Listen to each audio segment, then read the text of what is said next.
Hey, your iTouch News here with a new video of the HTC EVO Shift 4G. I recently upgraded, yeah, it's recently, almost 3 weeks ago, I guess you can say, from the blackberry 9650. I switched out to this and went 4G. I'm not gonna really do a hardware tour just because there's 1,000,001 videos of that on YouTube. So if you want to see more of that, you can definitely look at another video. But let me go. I'm pretty much going to be doing the pros and cons, and these are my pros and cons. You don't have to agree with them, but these are my pros and cons from my experience with the phone over the past 3 weeks. So my first pro is that it is a 5-megapixel camera with the LED flash. I love that it has flash. I'm not really a big fan of phones that don't have flash, but some of the original EVO users, they would say it's a downgrade or whatever, but it's not a shitty camera, so it doesn't bother me whatsoever. I'm not nitpicky like some people are. So let me show you. I'm trying to take a picture of the box here. And there's a picture right there. Guess you can judge for yourself on the quality. Let me go ahead and tell you one con about the camera, and it's not the quality, because the quality of the camera is great. But one con with the camera is that you notice there's no camera button. So if you're trying to take a picture of yourself, notice, you know, you can't press anything. So I know it's kind of difficult doing it with one hand. Let me take it off the charger. So you would pretty much have to kind of place your finger there right beforehand and turn it slow, and you know, go really slow with taking the picture. You know, it's a nuisance, honestly. But I pretty much just slide out the keyboard and I just hit the enter key when I need to take a picture. If I'm taking a picture of myself especially, I just slide it out and then I just take it of myself, or I just, you know, keep it closed like that. It's just easier with the keyboard open. So that's pretty much on the camera. Another pro is the keyboard, of course. This is definitely one of the reasons why I did go with this. Honestly, in my opinion, the best keyboard out there right now on the market is T-Mobile's G2 phone. That has the best keyboard ever. But this is a good keyboard too. I'm not saying this is a bad keyboard, but the T-Mobile G2 has a great keyboard. I love it. Wish it had this keyboard. It would be perfect then. But speaking of this keyboard, it clicks. You can hear that. Take a look at the keys. They are only slightly raised, like barely. They're pretty flat, but they're very easy to use. They're almost kind of like the Samsung Epic keyboard, but the Samsung Epic 4G's keyboard, the buttons are more raised on that one.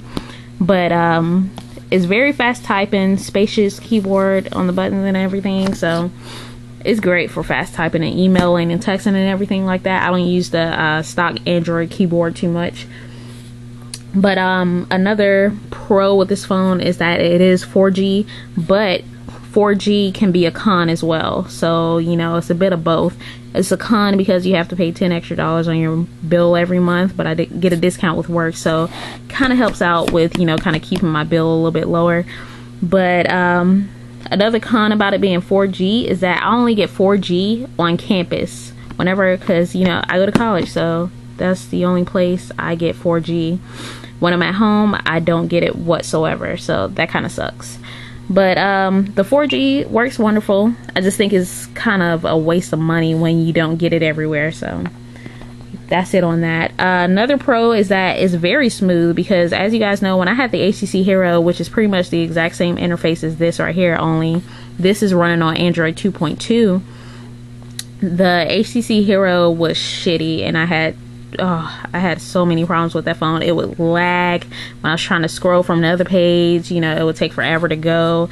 I just had a horrible experience with it. Whereas with this right here, for the past 3 weeks, it's been going pretty well. See, I actually just got a text message. Sorry about that. Let me close that out. But yeah, it flows very smoothly. I love that about it. Let's see, another pro of this one is the Wi-Fi. It comes with Wi-Fi, of course, but almost every phone does, especially Android, of course. So that's common sense. And one of the last pros I'm going to show you is for go within settings, because my friend that has an EVO, hers didn't come with this. She has the original EVO, and hers didn't come installed with the running services in her settings. If you click on that, you can pretty much, your applications that are running in the background, your phone will show you, and you can just click on it and click stop, and that will help save battery life, because as you know, battery life can be a con on this phone. But I did, about a week or so ago, I downloaded Green Power Free, and what it actually does is it extends your battery life. And I'm not gonna lie, it actually does work, because I got 15 hours out of this phone one day. I've gotten less since then, and that's only because I've been using even more and more of my phone. You know, the more touching and social networking and stuff like that you do, you're gonna kill the battery faster.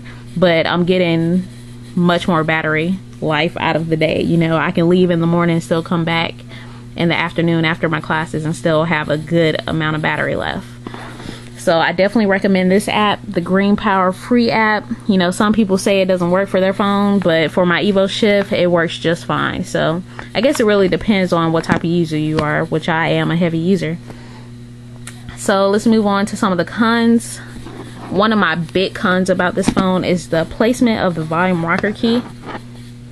You see that right there? The placement of the volume rocker key sucks. I hate it that it's right there. And I say that because, of course, when I'm typing and I'm holding the keyboard like this and my pinky is usually positioned right there, it'll hit the volume key or whatever, and the ringer will go like up and down, and every now and then I'll hit the power button over here.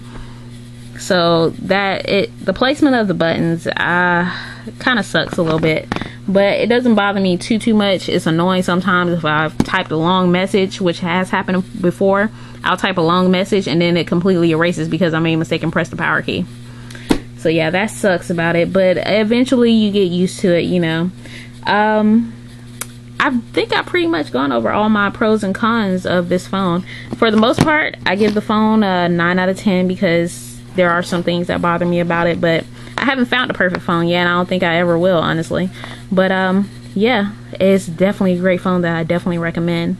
So if you want to know anything about this phone, how my bill goes or whatever, as far as you know, adding on the $10, because I did have the everything data plan, I think, and they just added $10 extra onto that. But yeah, that's pretty much it. If you want to see how text messaging, social networking, whatever you want to see, you know, get at me, and I'll check you guys later. Deuces.